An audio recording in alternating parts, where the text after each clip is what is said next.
Hello, sex and relationship coach Leanna here. Thank you for coming back to my channel. If you are a regular, so love that you keep coming back and checking out the videos. And if you're new, subscribe to my channel. Don't forget to hit the alarm button so that you are made aware of when the next videos come in. Today we're going to talk about jealousy. Jealousy. Woo!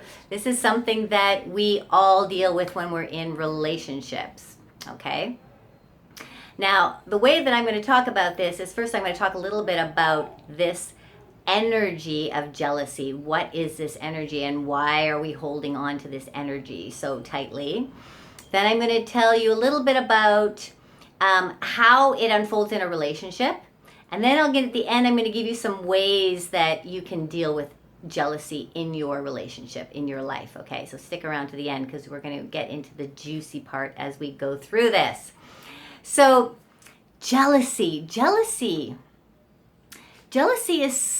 an energy that is again, I'm going to tell you, it is a kind of a spell that we've been put under. It's a belief spell that it's a way that we've been taught to act if our partner engages with somebody that we think they're becoming intimate with, or that they might have sexual interest, or if you're in a heterosexual relationship, that they're engaging in someone who's of the same sex as you, or they're flirting, or they're engaging with anybody in an intimate manner, then we've been taught that what you need to do is become jealous. You need to get upset about it, you need to be concerned, you need to maybe freak out, some people get outraged, you need to question them, you need to, get back into control of your partner because they're projecting their desires onto someone else, So we've been taught this through for generations. We've been taught this through media. We've been taught this through film. We've been taught this through society. That's how you respond. It's jealousy. So that's how we respond. That's what we know. That when you're in an intimate relationship, if your partner makes some kind of innuendo or seems to be flirting or some kind of focus is going in a different direction to a different person, then your response is to become jealous. And so that's where the whole problem lies. That's where the problem begins, because this is not necessarily the way that we need to act. It's just the only way that we know how to act, the only way that we've been taught how to respond, the only way that we see other people respond. And so this is what we're kind of stuck with. And it's kind of like a limitation of our emotional repertoire. But there have been changes that have been going on, actually since the 60s and 70s, and probably far beyond. Other people have been feeling other things, but it hasn't kind of spread through society. And the word is called compersion. And for those of you who don't know this word, compersion means that you actually feel joy and happiness for your partner when they engage with somebody else in a kind of an intimate, flirtatious, maybe sexual manner. You feel happiness for them. It's a bizarre concept for many of us because we've never been taught to do that before. We've never been taught that is even possible or allowed to feel. So we go into the state of jealousy, and in some situations that I've seen, it becomes extremely unhealthy because it becomes like this intense way of wanting to control your partner to every nth degree that they're dealing with the external world. And of course, there's many different layers of where jealousy exists. I have seen people that are jealous based on texting that takes place, that jealous on words that are said, looks in different directions that they're not happy about, or they may that they project that their partner is actually interested in someone else. And so that belief it becomes so strong that it ends up becoming all encompassing with every single move that your partner makes. And when you're in a monogamous relationship where you have made this commitment to only be with each other in every way, shape, or form, in the sense of you are partners in life, and you are to supply each other with all the emotional support that one requires. You two people are going to supply all of that for each other, and we've limited ourselves from allowing other people in to supply and to help and to be part of the intimate emotional support that may be required. It's very difficult for one person to offer every single bit of emotional support in your life. And so we expect it from that person. And when the deviation, it seems to be what, we consider a deviation, they're talking to someone else, texting someone else about some kind of emotional things that are going on, or they've connected with somebody that they're having an intimate conversation with, then we resort to this feeling of jealousy. We've lost control. We feel this loss of control. So there's this whole belief system that has to be overhauled because it's not working, and it's very destructive, and it destroys relationships. Because when you're in this when you're in a relationship and jealousy begins to build, and it continues to build, within the umbrella of jealousy, you have anger, you have frustration, you have, murder maybe, there could be a lot of really intense outrage, maybe even suicide. You have all sorts of projections of negativity that you're putting upon your partner. It's not a healthy state to be in. And when you start to project that even more, it tends to start to grow even more in your life, because you are creating your reality here. You are projecting your reflection. I talk a lot about this, how our partners are reflections of us, and you're projecting this concept and this belief of jealousy, and they may be doing nothing of the sort, but you just keep seeing it and feeling it, and you keep projecting it bigger and bigger, and maybe it actually does start happening because, they just get so fed up. They don't know how to deal with you, and they themselves are dealing with their own problems of jealousy with you. So it's a big umbrella of problems, and I'm going to talk a little bit about some of the other aspects that are involved with feeling jealous, okay? So one of the things is having very low self-esteem, okay? This is a big internal physical physical trait that tends to go hand in hand with jealousy, low self-esteem. So you're in the relationship, maybe you are slightly bored in your own life, you don't have much that keeps you occupied, you don't have something that's really giving you that passionate energy to keep your life flowing and happy, and so you're putting all your attention and focus on your partner and what they're doing and how they're doing it, and what is on their text, and who are they emailing, and who are they talking to, and who's on their who are their Facebook friends, and all of your energy is being put onto controlling your partner. And it's just a massive amount of insecurity that you're having within yourself. Probably nothing is happening with your partner. Well, maybe they're talking to an old ex-partner, or they're texting someone they thought was cute on Facebook just to say, "Hi, that really cool photo," and you just blow it out of proportion. And so it becomes then this huge scene for you, because you really have nothing else in your life to focus on. You're so intensely focused on what your partner is doing. And so one of my first suggestions is to start to get something for yourself that's going to make you feel good, that's going to start to empower you.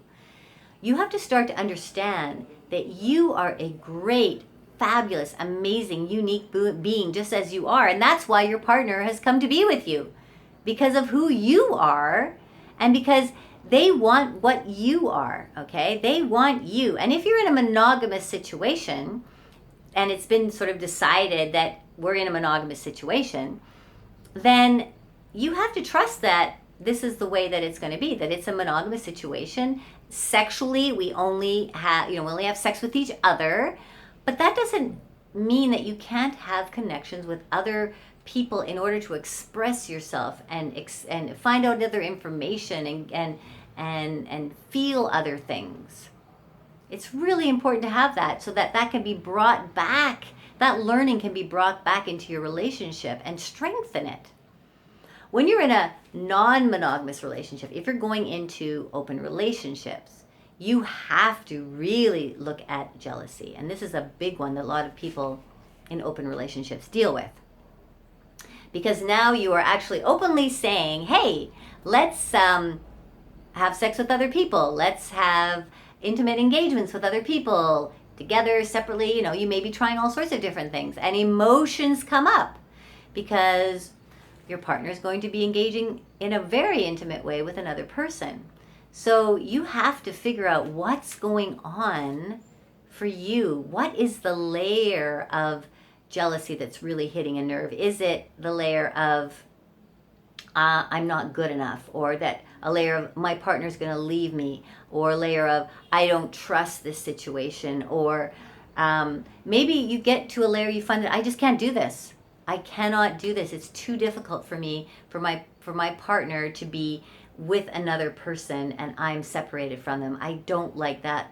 I can't do it. You know, maybe you've tried it and you just can't do it. It's just far too overwhelming for you. You know, when in the open relationship, it's a lot of discussion that's required. A lot of discussion with each other, and taking the step-by-step process, taking a step into it, exploring some kind of aspect of the open relationship, and then coming back together and saying, how was that for you? How did you feel? What did you not like? What did you like? What would you like more of? You're really getting into finding a comfortable place for both of you. And you may have to set up certain boundaries as you make your way through it.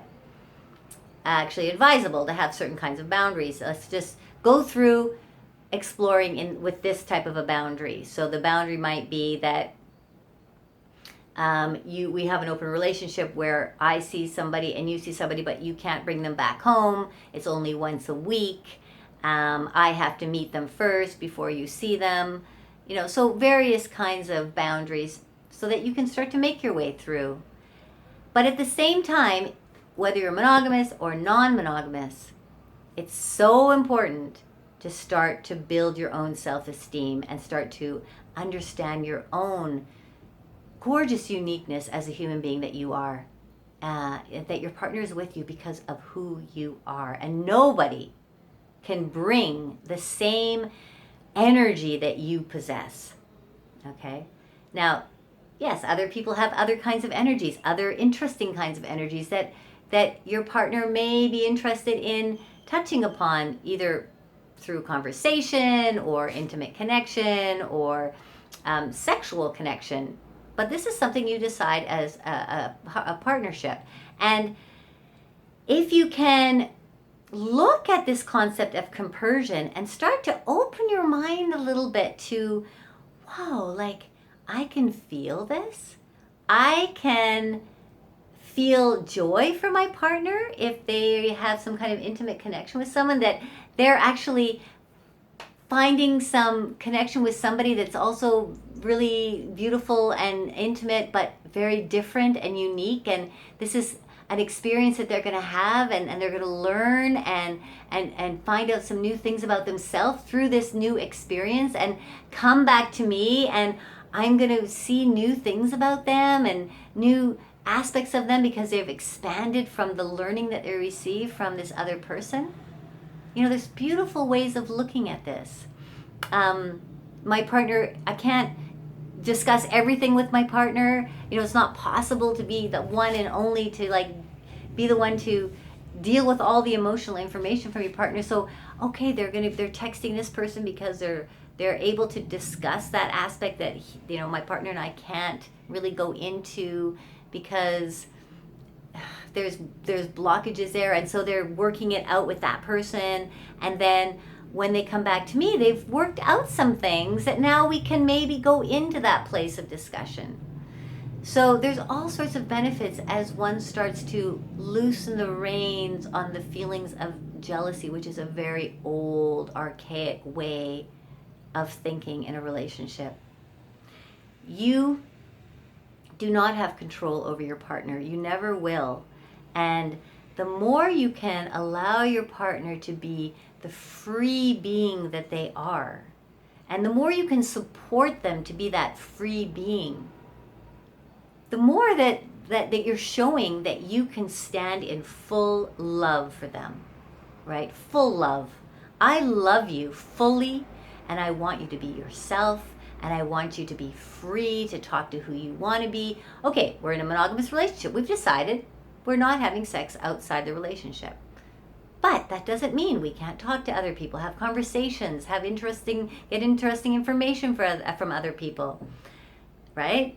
Or maybe we're in a non-monogamous relationship. So what are our boundaries around that? How are we going to move through that?